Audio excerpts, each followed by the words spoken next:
Hello guys, welcome back again to another tutorial. My name is Dorothy. In today's video I'm going to be showing you how to draft this beautiful mermaid skirt, but this one is without train. So if this is something you are interested in, please make sure you watch this video to the very end so that you don't miss any of the information. Now let's get started with the video.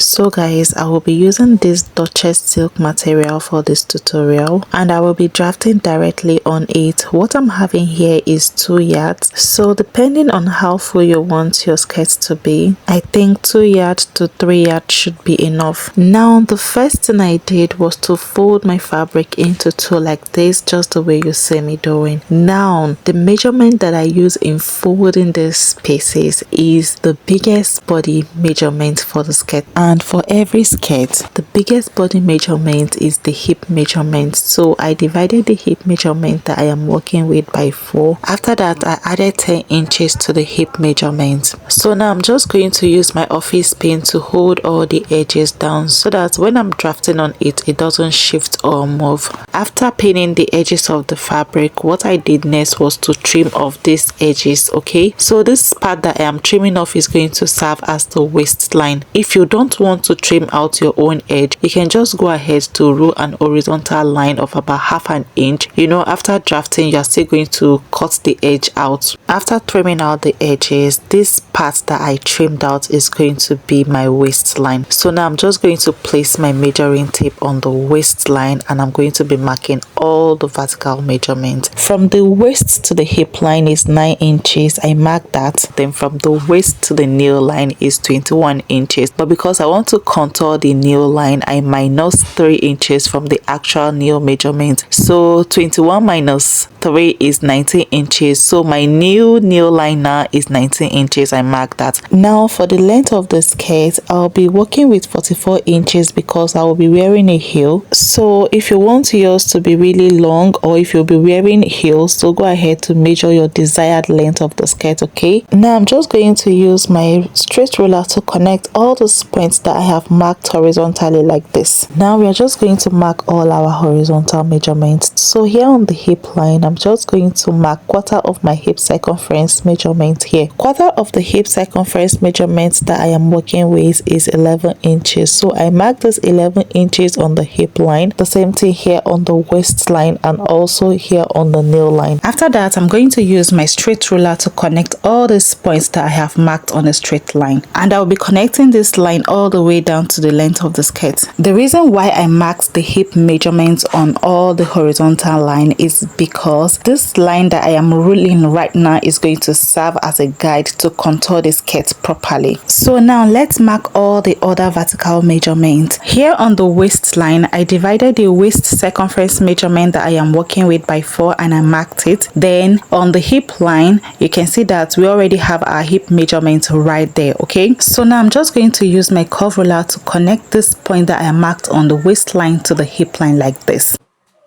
Now to tighten the nail, there are 2 ways to go about it. The first one is to mark what you have on your waistline measurement, okay? While the second one is to minus what you have on your hip line measurement by 2.5 inches. So I'm going to be working with what I have on the hip line. Quarter of my hip circumference measurement is 11 inches. So minus 2.5 inches, I had 8.5. So I marked 8.5 on the nail line. Now I'm just going to use my curve ruler to connect these 2 points together just the way you see me doing. Now I'm going to use my long ruler to connect this point on the nail line to this point right here. So I'll be placing my ruler just like this.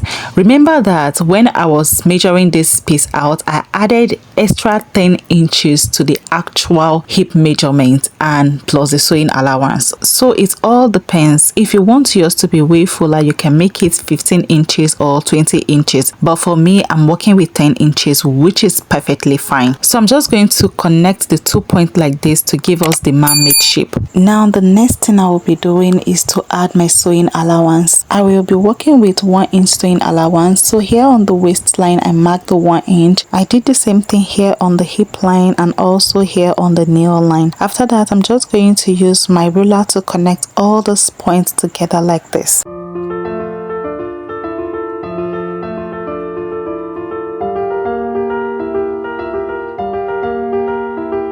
Now to eliminate this sharp edge right here, I'm just going to go up by 1 inch and I'll make a mark. After that, I'm just going to use my hand to curve this part like this, just the way you see me doing. It doesn't actually take any measurements to do this. Just use your free hand to curve it out to eliminate any form of sharpness. So guys, we are done drafting the front pattern. It's as simple as anything. I hope you guys understand everything. So now we're just going to go ahead and cut this out.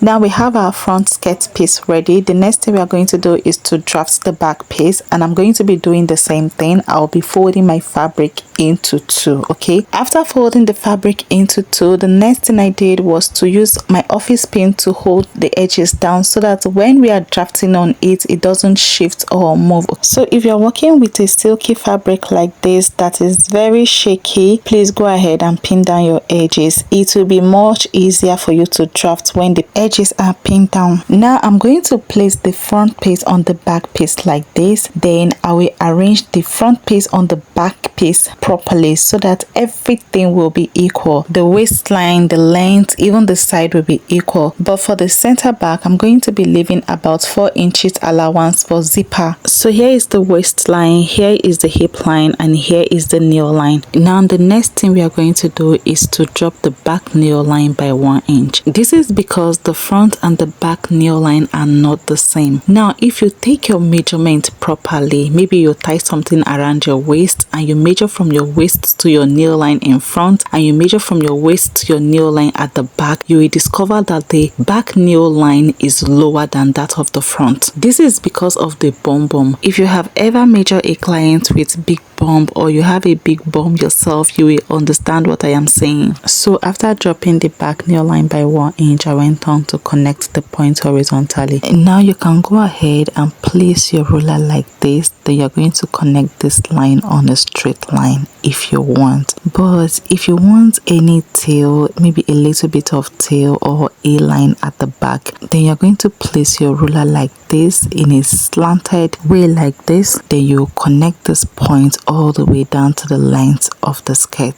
Now the next thing I'm going to do is to mark the zipper allowance. Here on the hip line, I'm going to come out by 1 inch for the zipper allowance. After that, I'm going to connect these points that I mark on the hip line to the waistline like this. This way I have automatically eliminate any form of zipper bulge. Okay, if you are used to this channel, that is if you've been following me up on how to draft pattern and on how to eliminate any form of zipper bulge, you will understand what I am saying. My zipper allowance is to 1 inch. Okay, after connecting the points to the waistline, I'm also going to place my measuring tape like this. Then I'll connect the points to the nail line like this. So guys, we are basically done drafting the back pattern. The next thing we are going to do is to cut this out.